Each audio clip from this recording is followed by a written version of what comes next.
Domingo, 21 de maio de 2017, no mês dedicado à Virgem Maria, o repórter Canção Nova de hoje começa falando de devoção.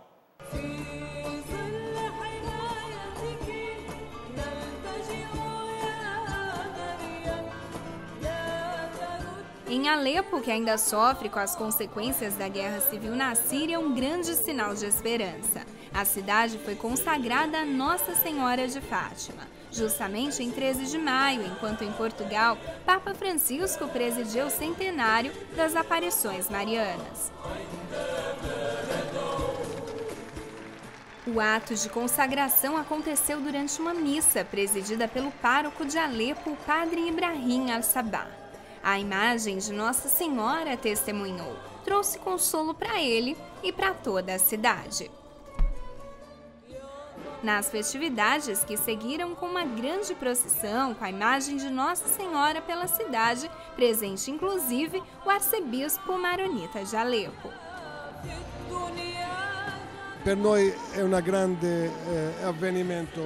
Para nós, esse é um grande evento aqui em Alepo. Saber que Nossa Senhora de Fátima, Mãe de Deus, está nos consolando cada dia, em cada momento, e não somente nesse bendito centenário. E também saber que o Senhor está conosco e não nos deixa.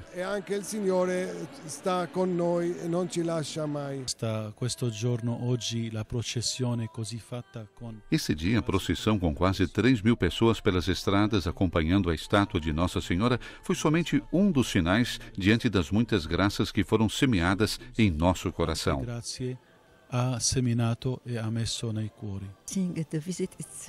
Eu penso que esta visita acontece em um momento perfeito, pois até poucos meses estávamos sob ataques e as mortes aconteciam cotidianamente. Hoje estamos tentando reconstruir nossas vidas e a nossa cidade.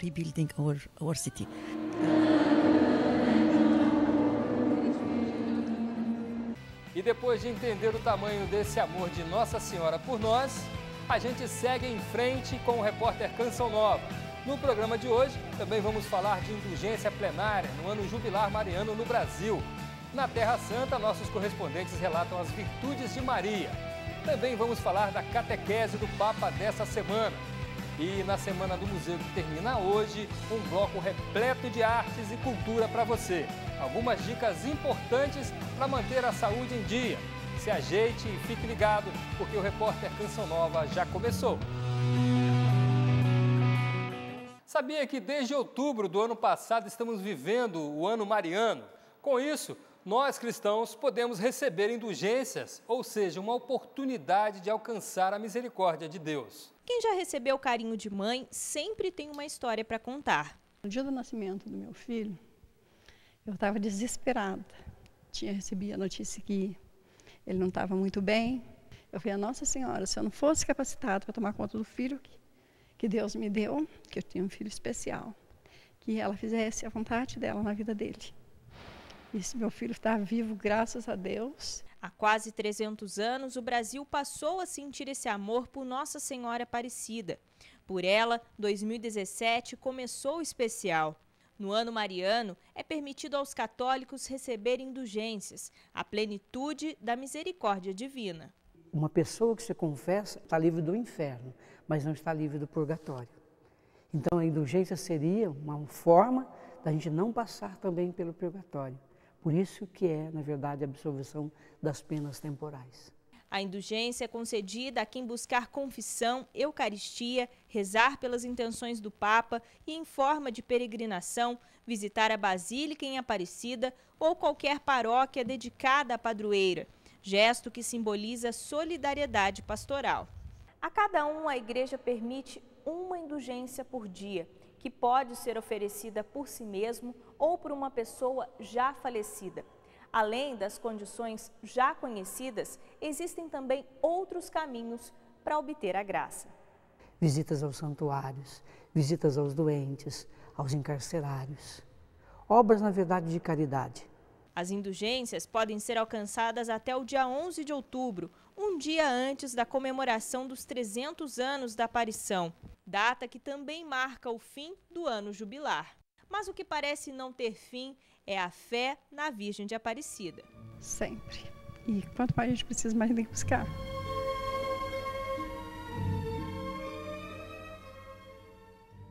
É só chegar o mês de maio que a gente lembra logo de Nossa Senhora, não é mesmo? E as virtudes de Maria são verdadeiras receitas de santidade para os cristãos nos dias de hoje. Veja por quê na reportagem de nossos correspondentes na Terra Santa.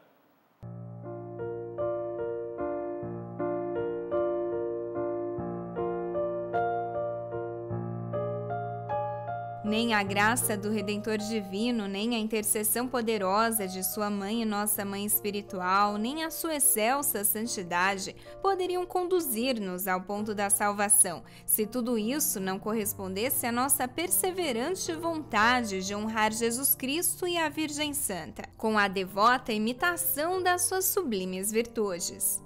Palavras do Beato Paulo VI na exortação apostólica Signum Maium, que iluminam os cristãos no seguimento e imitação de Maria. As primeiras virtudes da Virgem Santíssima não estão em coisas extraordinárias, mas em coisas ordinárias, na vivência cotidiana com o Filho de Deus. Depois, cuidar de Deus.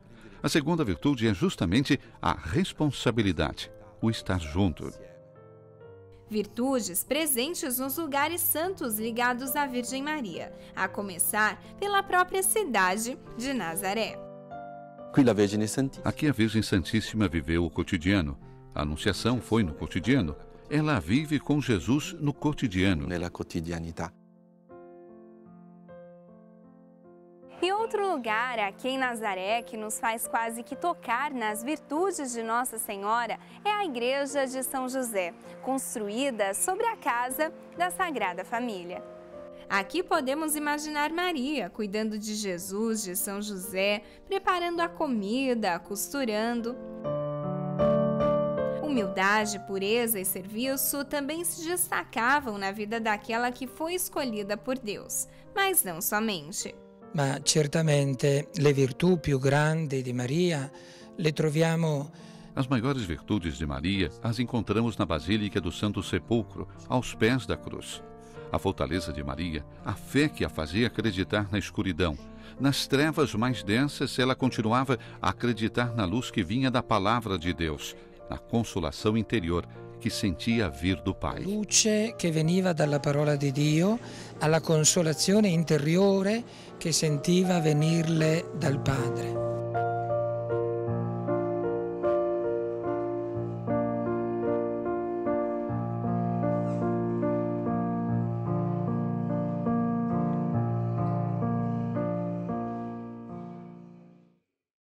Na catequese da última quarta-feira, o Papa Francisco falou das virtudes de outra Maria, Maria Madalena, uma apóstola da esperança. O mistério pascal como fonte verdadeira de esperança. Assim, o Papa Francisco dá continuidade ao ciclo de reflexões, hoje a partir da figura de Maria Madalena, a primeira a ver Cristo ressuscitado. Prima vide Gesù risorto. O Papa afirmou que Madalena, que vai ao sepulcro de madrugada, representa também a fidelidade de muitas mulheres que vão ao cemitério recordar alguém, porque o amor não é desfeito nem mesmo com a morte. Francisco lembrou que Maria Madalena, ao se deparar com o sepulcro vazio, se entristeceu e ficou tão cega a ponto de não reconhecer o anjo e nem mesmo Jesus, a quem pensou ser o jardineiro. Mas compreendeu o acontecimento mais desconcertante de toda a história quando foi chamada pelo nome. Quando finalmente viene chiamata per nome, Maria. Como é belo, disse o Papa, pensar que a primeira aparição de Jesus ressuscitado tenha sido assim, de um jeito tão pessoal. Existe alguém que nos conhece, que vê nossos sofrimentos, que se comove conosco e nos chama pelo nome. E que se comove per noi. E lembrou aos presentes na Praça de São Pedro que cada um é uma história de amor que Deus escreve sobre a terra. Ognuno di noi è una storia di amore di Dio. Essas crianças vieram da região central da Itália. Depois do grande presente da primeira comunhão, tiveram a oportunidade de ver o Papa. Isso é muito belo. Nós fizemos a primeira comunhão e hoje viemos ver o Papa, uma emoção muito grande.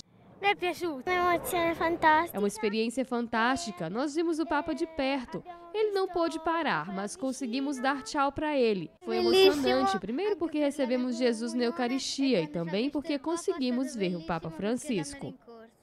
E é justamente esta alegria que o Papa explica ter sido a de Maria Madalena, a de ter se encontrado com Jesus. A ressurreição de Jesus não é uma alegria dada a conta-gotas, mas como uma cascata que atinge toda a vida. Ma una cascata que investe toda a vida. E pediu que na hora do sofrimento escutemos Jesus ressuscitado, que nos chama pelo nome. Que te chama per nome e te dice: realça-te. Assim como o anjo chamou Madalena, né, Maria, pelo nome, há um Deus que nos chama pelo nome, há um Deus que confia em nós, há um Deus que acredita em nós.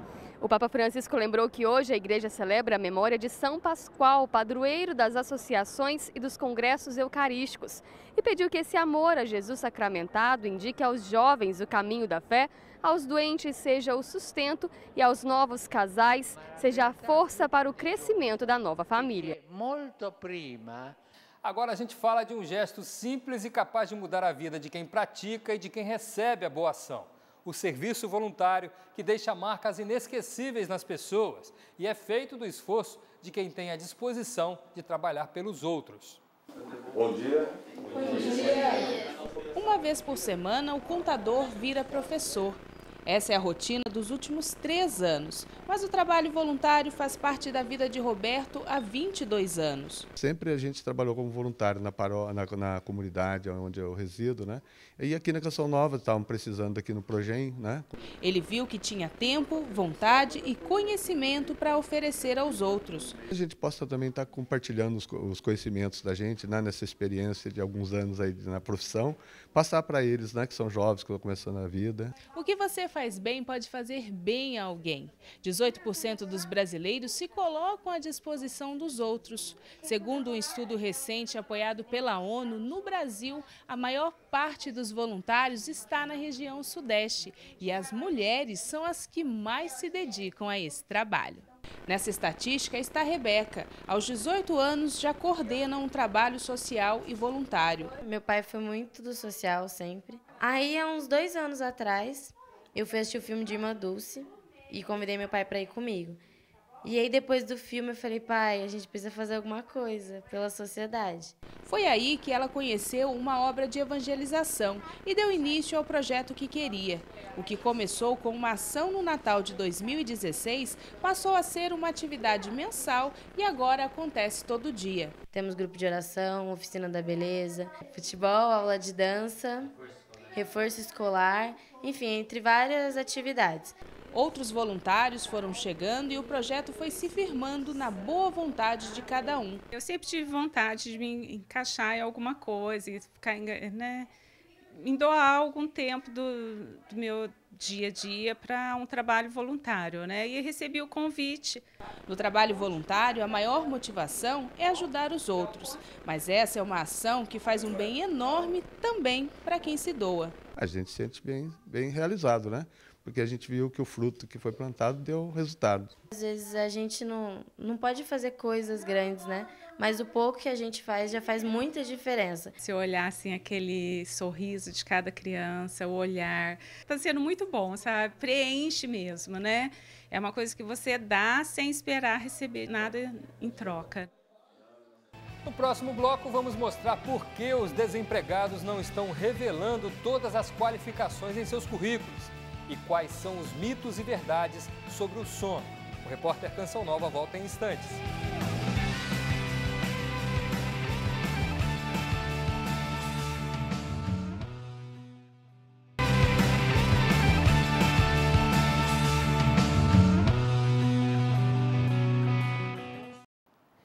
E a gente volta falando de mais um escândalo no cenário político do Brasil. A bomba envolvendo o presidente Michel Temer e o senador Aécio Neves explodiu no meio da semana e ainda vai causar muitos transtornos. Pouco tempo depois da denúncia contra Temer, a internet não perdoou. Diversas mensagens ironizaram a situação que envolve o atual presidente. Os textos brincaram com a capital federal, fizeram referência aos ex-aliados de Temer, aos próprios programas do governo e até com a ideia de um novo presidente para o país. O mesmo bom humor não pôde ser percebido fora do mundo virtual. Entre os milhões de brasileiros nas ruas, a repercussão política dessa quinta-feira não foi a mais esperada. Muito triste, né? Pelo que está passando o país, mais uma dessa ainda. Eu não sei onde isso vai parar não, viu? O trabalhador, o cidadão não consegue fazer nada. Só quem acaba pagando somos nós, né? A sensação do povo é resultado da confiança perdida diante do escândalo envolvendo o líder do executivo. Todos nós, de alguma forma, gostaríamos que o Brasil realmente conseguisse se tornar uma grande nação. É uma grande decepção para todo brasileiro. De diferentes maneiras, a maioria da população tem a mesma opinião. Se trata de um momento delicado de instabilidade que enfraquece a imagem do Brasil em vários aspectos. Mas ainda assim, segundo especialistas, não deve servir para dividir o povo, pelo contrário. Um processo crítico exige uma consciência justa em que o respeito e a união prevaleçam. O Brasil, nesse momento, precisa se unir. A corrupção é um processo generalizado, enraizado, né, no nosso país, e a corrupção como um todo precisa ser combatida. Essa consciência já é a motivação de muita gente. O que nós necessitamos de transparência, né? De pessoas de bem que possam amanhã estar vindo fazer essa mudança, né? No cenário em que as soluções podem estar mais longe do que se imagina, um futuro de esperança está logo ali, como conforto que uma sociedade precisa para não se esquecer por quem deve lutar. Eu sempre quero acreditar que dias melhores virão. Nós todos precisamos de um país bom para viver. O trabalho que prepara o detento para a volta ao convívio social. Integração e aprendizagem são ferramentas que ajudam o preso a superar os erros do passado. Uma cadeia feminina em Belo Horizonte mostra como isso é possível. Ana Cláudia aprendeu um novo ofício, confeccionar bijuterias. E ela faz com atenção cada etapa da fabricação. Mulher mesmo não tem noção como é feito uma joia. Então, quando a gente chega aqui, você vai aprendendo, aí você vê todo o processo. Então, você tem a oportunidade de aprender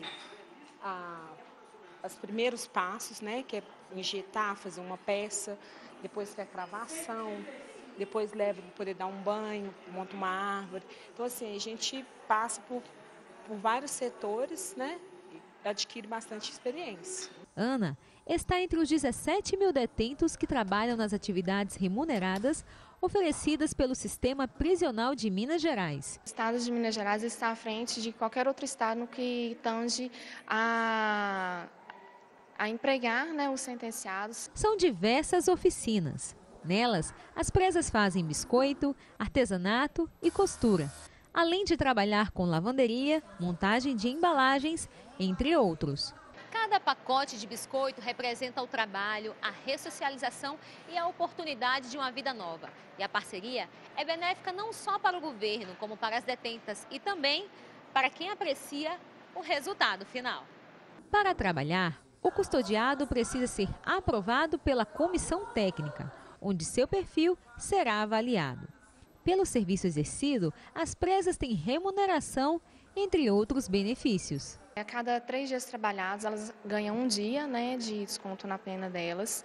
Isso tanto no serviço que também é remunerado, quanto os serviços que são em prol da unidade, que são apenas remissão. Mas todo o trabalho que elas fazem aqui dentro, elas têm direito a essa remissão. Para essa detenta, fica a esperança de um futuro diferente. O que eu aprendi, eu quero passar lá fora. Tenho vontade, sim, de abrir para mim, né? Eu ser a própria dona. A minha filha fica bem orgulhosa de mim, falou que lá fora vai trabalhar junto comigo.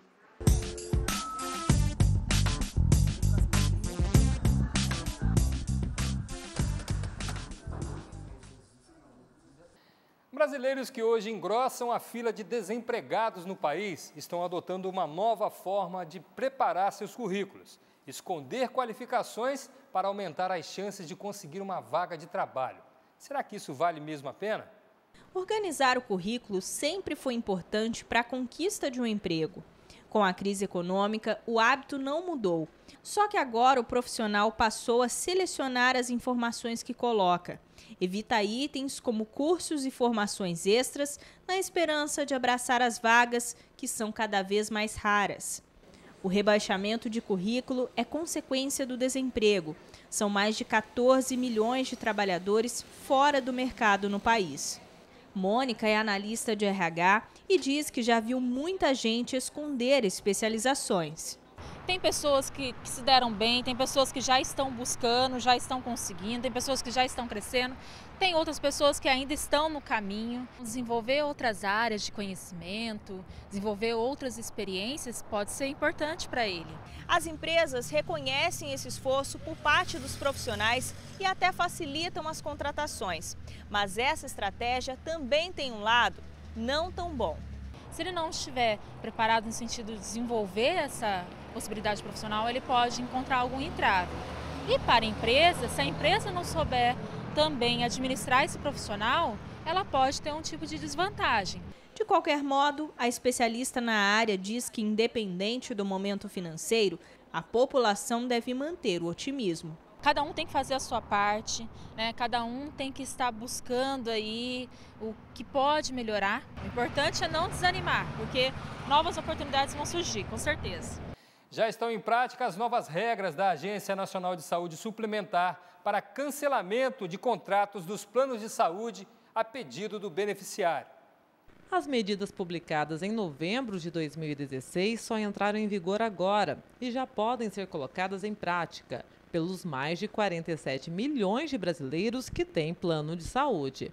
O cancelamento passa a ser imediato e sem nenhum aviso prévio. As operadoras também devem fornecer um comprovante de cancelamento em até 10 dias úteis. Esse comprovante, ele não só comprova o cancelamento, como também vai trazer ali informações a respeito desses meses inadimplentes. Esse comprovante, em até 10 dias úteis, tem que ser entregue para aquele que foi o solicitador do cancelamento daquele plano de saúde ou exclusão do titular. Mudança também conta a exclusão do titular quando o plano for familiar. O que se veio a ter? A possibilidade desses dependentes, ainda que o titular não mais tenha o interesse na continuidade do contrato, de permanecer utilizando desse contrato nos mesmos termos do contratado inicialmente. Independentemente de existir o titular ou não, aos dependentes hoje cabe a continuidade de tudo aquilo que já se encontrava contemplado contratualmente. Já quando o motivo for a inadimplência,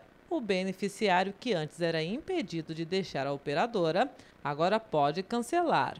E mesmo devendo, pode negociar com outra operadora e renegociar a dívida com a anterior.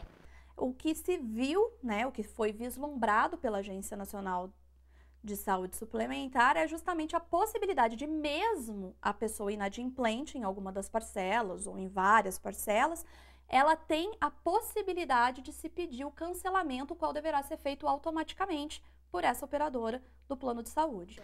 Atenção quanto às multas contratuais. Elas continuam valendo como assinado no acordo inicial. Lembrando sempre que essa multa ela tem que estar dentro daquilo que é o razoável, então existem sim a possibilidade de algumas revisões contratuais, caso essas multas se mostrem exorbitantes, abusivas, mas a permanência dessa multa rescisória, no caso da pessoa romper com aquilo que foi pactuado enquanto duração daquele contrato, ela permanece e não foi modificada em nada dentro dessa resolução normativa. As novas normas já estão em vigor e, no caso de descumprimento de alguma das regras, o consumidor deve recorrer à Agência Nacional de Saúde Suplementar. A pessoa ela tem a possibilidade de entrar em contato dentro dos canais telefônicos da Agência Nacional de Saúde, realizar a denúncia para que, então, elas averiguando possam aplicar a multa que essa resolução normativa prevê, que é no valor de R$30 mil para as operadoras que, então, se encontram descumpridoras daquilo estabelecido. A cirurgia bariátrica, ou redução de estômago, como é mais conhecida, tem ajudado e muito no tratamento de obesidade, mas a fila de espera pelo procedimento ainda causa muitos transtornos. Gelber tentou tudo para emagrecer, até perceber que era preciso intervenção mais séria. E sempre aquele efeito imediato, faz, não consegue dar continuidade, a perseverança, e aí volta tudo de novo. As consequências da obesidade são sentidas no corpo. Então gera hipertenso, aí veio agravar a apneia do sono, dor nas articulações no joelho. A fila de espera para a cirurgia bariátrica é longa e, para alguns, sem fim. Uma pesquisa liderada pela coordenação do Centro de Obesidade e Diabetes do Hospital Alemão Oswaldo Cruz afirma que a cada 1000 pacientes que aguardam a cirurgia, 5 morrem à espera do procedimento. Um paciente que é obeso mórbido e que esteja, por exemplo, com hipertensão, com diabetes, a evolução a longo prazo, se não for adequadamente controlado, gera uma série de transtornos para o organismo e aumenta gradualmente a chance de mortalidade desse paciente. Em alguns casos, o paciente vê como saída recorrer a unidades particulares para dar o tão sonhado passo. Existem aqueles pacientes que eles se sentem desmotivados, até mesmo se cansam de aguardar a longa espera da fila do SUS, e então eles preferem pagar o seu plano de saúde, certo? Que muitas vezes o período de carência do plano de saúde ele é menor do que a fila de espera do SUS, tá? Para poder estar realizando a cirurgia. Segundo especialistas, uma vez diagnosticada a necessidade, a bariátrica precoce salva vidas. Melhorou praticamente tudo. O sono, o jeito de andar, porque antes eu andava normal, só que ficava cansada. Em 10 meses, 52 quilos perdidos, uma vitória. Postura inadequada e hábitos nada saudáveis estão entre os principais motivos que comprometem o bem-estar de pelo menos 60 milhões de brasileiros com problemas de coluna. Ela parece assim, silenciosa, mas faz um estrago e, de acordo com a Organização Mundial da Saúde, 85% da população do mundo já teve, tem ou terá problemas de coluna. E o motivo para dar uma ajudinha para ela aparecer é o que não falta. Os vícios posturais são importantes, o uso de saltos, né? Os cuidados com o estresse, o peso excessivo, o sedentarismo é muito importante, né? O fumo e o alcoolismo. E quanto mais o tempo avança, mais o problema que começou assim, sorrateiro, aumenta. E esse foi o caso da Márcia. Depois de 20 anos de trabalho, eu comecei a sentir dores fortes. E eu fiz a cirurgia, então, na coluna cervical. E as complicações não pararam por aí. A minha atenção ficava no pescoço, com isso contraía a mandíbula. E os meus côndilos, eles foram desgastando. E eu tive que passar por uma segunda intervenção cirúrgica, que foi uma cirurgia de bucomaxilo, onde eu tive que colocar o maxilar no lugar, né, trazer todo para frente. Cirurgia foi a recomendação no caso dela, mas o especialista alerta, é preciso sim muita atenção a essa estrutura e especialista em aguentar a carga do corpo. A coluna vertebral é uma estrutura de sustentação, né, do corpo, né, e protege as vísceras, né. As mulheres são mais acometidas em região cervical e os homens mais em região lombar. Isso leva a patologias nesses locais. Bom, a Márcia aprendeu a manter a postura e hoje vive na prática pequenas ações que a coluna e o resto do corpo agradecem. Quem é jovem, ele deve cuidar antes.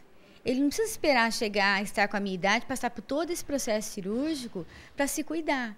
Agora, se você anda com aquela sensação de cansaço e fica bocejando o dia todo, pode ser que suas horas de sono não estejam atendendo às necessidades do seu organismo. Elane Santos explica pra gente. O Eduardo passa a madrugada em claro, mas por causa do trabalho. Eu sempre tive uma rotina de dormir um pouco mais tarde e acordar cedo. A preocupação com um novo desafio atrapalhou o descanso. Toda hora eu estava pensando o que eu tinha que fazer, como é que eu ia, o que eu poderia criar de novidades também no programa. Então tudo isso passava o dia, quando chegava eu já estava à noite, então eu já ia para o trabalho. E aí outro dia também, mas aos poucos eu fui me adaptando. Uma noite bem dormida é importante para o equilíbrio da saúde. De acordo com a Associação Mundial de Medicina do Sono, 3 elementos são essenciais para a qualidade do sono: a duração, a continuidade e a profundidade. Segundo a Organização Mundial da Saúde, dormir bem para acordar com disposição é um problema para 40% dos brasileiros que têm dificuldades durante o sono. E isso, claro, vai interferir nas atividades do dia a dia. O humor vai ser o mais prejudicado, né? Então você já vai começar aquele seu dia mais nervoso, cansado, não vai ter tanto ânimo para você trabalhar mesmo. Então o seu rendimento do trabalho vai ser prejudicado. Existem muitos mitos sobre o sono. Você sabia que não é preciso dormir 8 horas por dia? O importante não é o tempo, e sim a qualidade. Cada pessoa vai ter o número de horas necessário para que no dia seguinte tenha uma boa qualidade no trabalho. Assim. Também é mito ter que dormir mais aos finais de semana para repor o sono. Mulher não precisa dormir mais que o homem. O banho quente não ajuda a dormir melhor e cochilar durante o dia não prejudica o sono à noite. Mas é verdade que dormir pouco engorda, que tomar café à noite não vai te deixar dormir, que o estresse influencia no sono e que os aparelhos eletrônicos vão atrapalhar pegar no sono. Um estímulo visual muito grande e você não tem aquele relaxamento para você iniciar o seu sono de uma boa qualidade. Então você acaba demorando mais para dormir, dormindo mais tarde e normalmente você reduz a quantidade de horas de sono que você normalmente teria, né? Para dormir bem, existem algumas dicas. Dormir e acordar sempre no mesmo horário, fazer refeições leves à noite e diminuir as luzes, o que vai ativar o hormônio do sono. E se você está vivendo a expectativa da chegada de seu primeiro filho, não pode perder o próximo bloco, quando vamos falar de registros de nascimento. E tem também arte e cultura. A gente volta em instantes.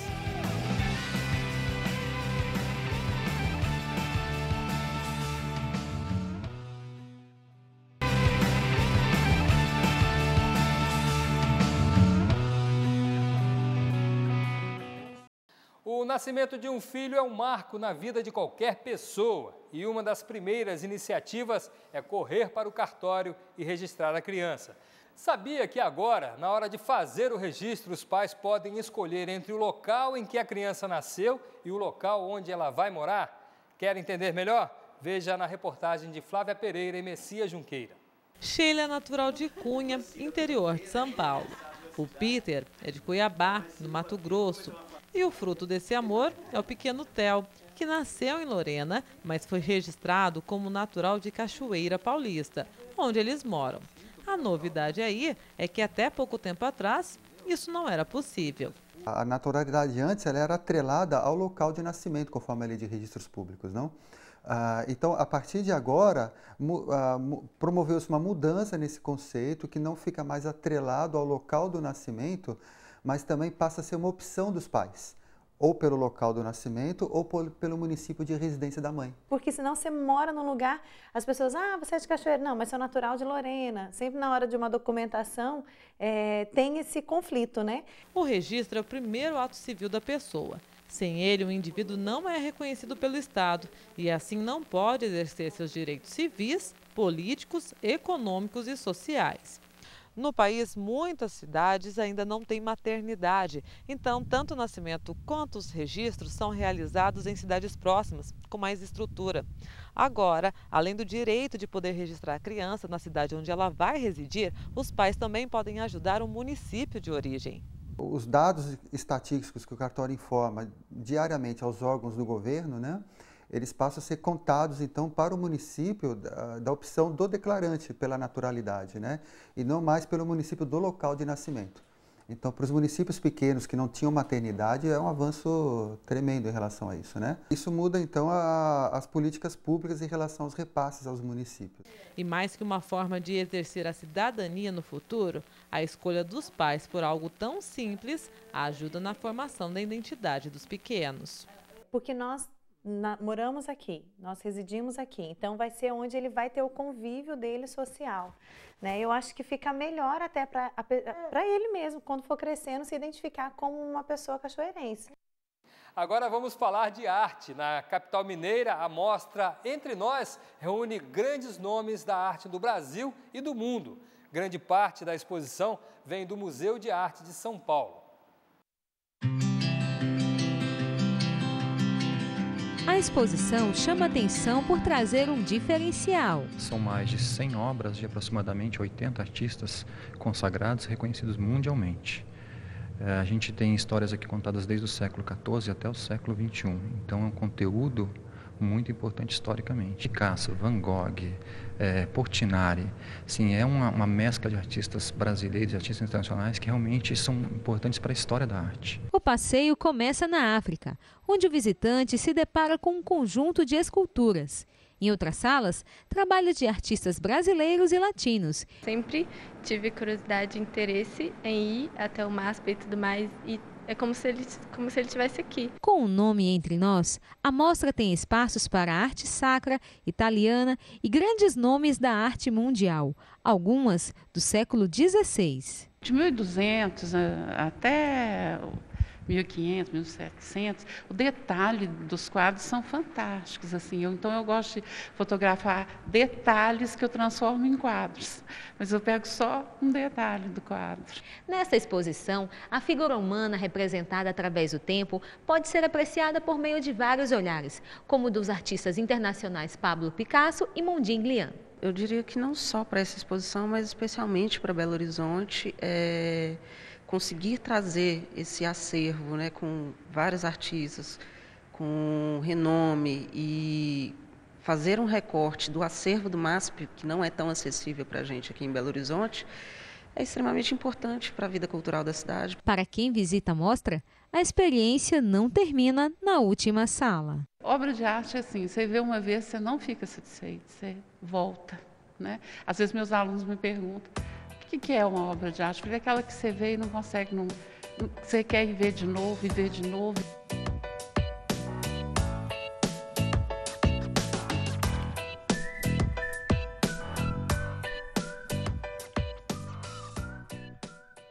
A exposição fica em cartaz até 26 de junho, sempre de quarta a segunda, das 9 da manhã às 9 da noite. E a entrada é franca. Outra exposição que tem chamado a atenção é a que expõe peças feitas por pessoas que sofrem transtornos mentais.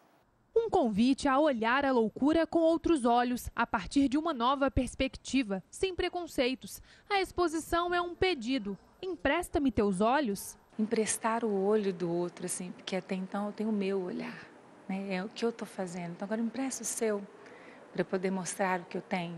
As quase 60 obras em exposição foram feitas por usuários dos Centros de Convivência de Belo Horizonte, serviço que substitui o hospital psiquiátrico e busca a inserção social do cidadão em sofrimento mental.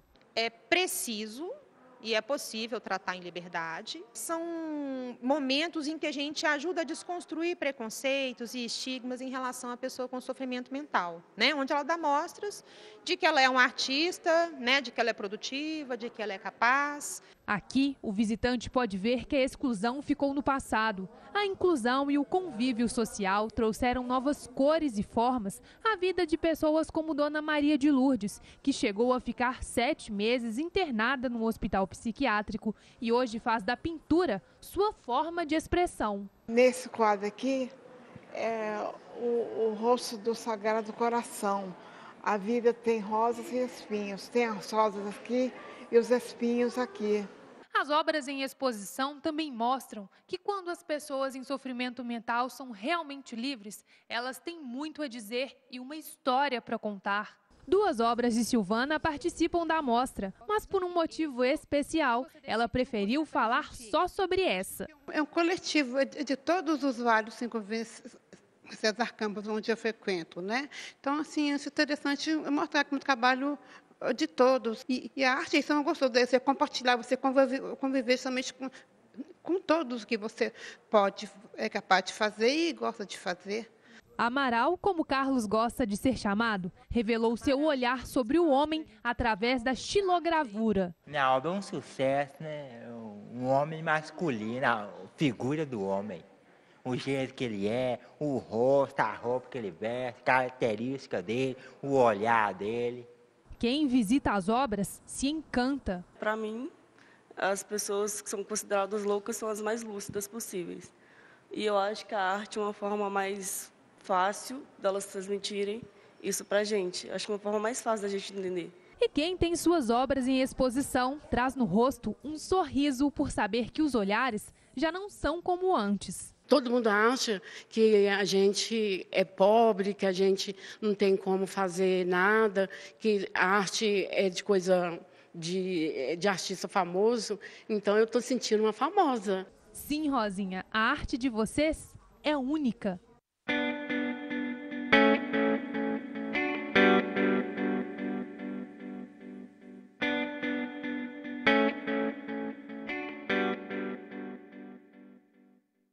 Termina hoje a Semana Nacional dos Museus, lançada pelo Instituto Brasileiro. A intenção era de promover uma temporada de muitas atividades especiais e opções ao público. Uma programação cultural tem encantado muita gente em todo o Brasil. E é uma semana muito importante porque os museus, eles abrem, né, ainda mais as suas portas, né, e fazem uma programação especial para isso, e todos os museus ficam em evidência, né? Mais de 1000 museus de todo o país participam da 15ª edição da Semana Nacional dos Museus, com o tema Dizer o Indizível. É uma semana para as pessoas olharem para o museu da sua cidade, né? Começar a olhar para esse espaço e se apropriar desse espaço, porque, na verdade, a gente está aqui preservando a memória da cidade, um espaço de conhecimento, de reflexão, mas ele também pode ser um espaço que as pessoas vão para se divertir, para convivência, né? Passar por décadas para entender a atualidade. É essa experiência que visitantes em todo o país viverão ao entrar num museu como este e fazer uma viagem na linha do tempo. No Museu da Imagem e do Som, por exemplo, o visitante encontra aparelhos antigos, como gravador de fita, máquina fotográfica e este aparelho muito usado nos cinemas na década de 50. Tem até o chamado zootrópico, que mostra na prática como se dá a ilusão de ótica que forma o movimento. Nessa Semana dos Museus nós estamos com a exposição Imagem e Movimento, né, que mostra um pouco do nosso acervo, que tem fotografias, um pouco do acervo tridimensional e imagens desde a década de 1910 a 1990 de Belo Horizonte. Também tem um pouco de interação, tem os brinquedos óticos, né?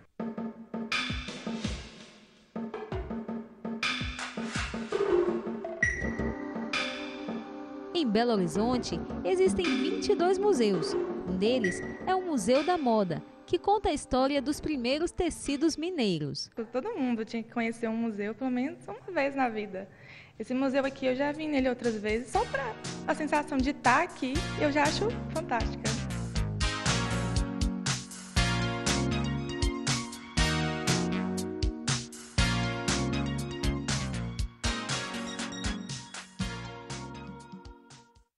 Agora vamos dar uma passadinha em São Paulo para conhecer um espaço dedicado à tradição e à cultura japonesa.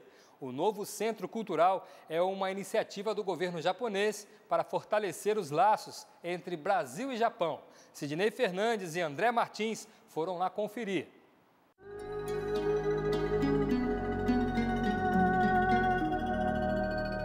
O mais novo cartão postal de São Paulo tem estilo japonês. A fachada com madeira entrelaçadas, com pouquíssimos pregos, é uma obra de arte. O aramado de metal envolto num delicado papel artesanal, mas parece uma parede de favos de mel. A Japan House é a primeira do tipo no mundo. A nossa missão é mostrar o que é o Japão contemporâneo. 3 andares, 3 palmeiras e um prédio rodeado de um jardim japonês e outro cheio de bambus. Para mergulhar na cultura do Japão, tem uma biblioteca com 1.900 títulos. Eu sempre tive interesse com a cultura japonesa e assim nunca tive tanto contato como eu estou tendo agora. O protagonista da primeira exposição em cartaz no Centro Cultural é o bambu. Ele já foi usado no filamento da lâmpada incandescente, nas invenções de Santos Dumont. E para os japoneses, o bambu é um elemento essencial em tudo que eles fazem. É familiar, né? Que é uma tradição, né? O bambu na cultura japonesa. O carvão triturado virou tela de projeção. Para entrar no cinema bambuzal, é preciso tirar o sapato, deitar no tatame e relaxar.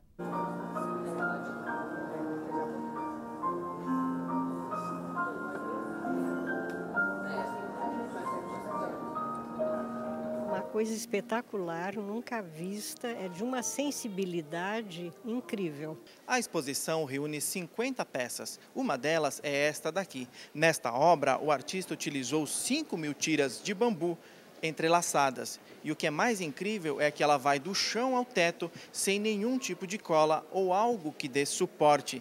Na visão do artista, cada tira representa uma vida que, ao cruzar-se com outras, cria formas surpreendentes. Se ela representa a vida, parece que é o encontro de dois corpos. A técnica de trabalhar com bambu é milenar e atravessa gerações.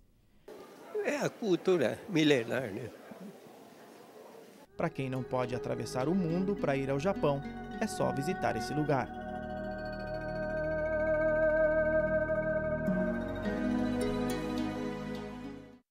Um espaço de encher os olhos e de criatividade grandiosa, não é mesmo?